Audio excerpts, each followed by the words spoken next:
The federal government of Nigeria has approved the sum of 349 billion naira for the construction of Akwanga-Jos Bauchi-Gombe Road. This was disclosed to journalists at the end of the weekly Federal Executive Council meeting, which was presided over by Acting President Yemi Osinbajo. State House correspondent Ayobami Kpashe has more. Minister of Power Works and Housing Babatunde Fashola conveyed to journalists on the approval granted to his ministry. It involves the construction of Akwanga-Jos, Bauchi and Gombe Road, which was approved for the sum of 349 billion naira. The 420.6 kilometer road is expected to be completed in 48 months. The project scope is the expansion of the current two single-lane highway into a dual carriageway. Now, what is significant about this is that it completes the integration of the North Central with the Southeast and the Northeast.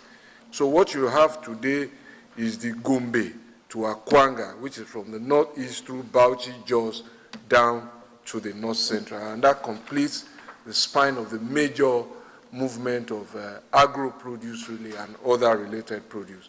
The sum of 12,104,882,000 naira was also approved for 12 ecological projects. The projects are expected to be across the different geopolitical zones across Nigeria. Erosion and flood control works in Kaduna Polytechnic, Kaduna State.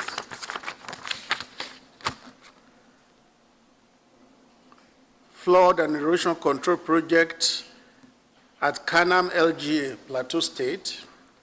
Those are the erosion and flood control projects, all approved at 12,104,882,000 naira.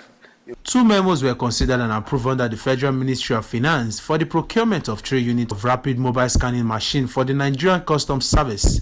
According to Kemi Adeosun, the installation of the scanners in Nigerian ports will reduce the problem of false declaration and enhance national security. The total cost is 8,047,425,000 naira, and it includes spare parts, 30 months on-site service and support, and training of 120 officers. Now, these scanners will be deployed in Apapa, in Tin Can, and in One. Currently, we don't have any working scanners in customs, and this is causing us major security challenges, especially with the importation of ammunition, drugs, and other illicit materials, as well as loss of revenue that is occasioned by misdeclaration of what is in containers. The second memo approved under the Ministry of Finance was the World Bank facility for polio eradication in Nigeria and a contract sum of $150 million. The minister explained that the project, which is tagged Phase 3, is aimed at making the country polio-free. She added that the loan, which has a low interest of 1.25% with a repayment period of 30 years, is for the purchase of vaccine-improved cold storage in both Kano and Lagos states, and also roll out polio vaccination coverage nationwide. On routes to becoming polio-free, and we've been receiving significant support from the donor community towards this. However, there are 12 states that are seen as slightly behind in terms of our polio aspirations, and these are Adamawa, Bayelsa, Gombe, Jigawa, Katsina, Kebbi, Kogi, Nasarawa, Niger, Plateau, Taraba, and Zamfara. And so this $150 million facility from the World Bank, which has an interest rate of 1.25%.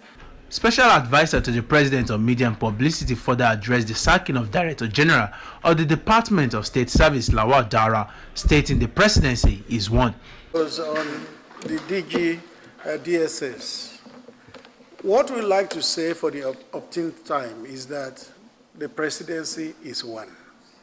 Whenever the president is proceeding on vacation, he transmits power to the vice president, who then becomes the acting president. On this occasion, he also did that. So the acting president has all the powers of a president.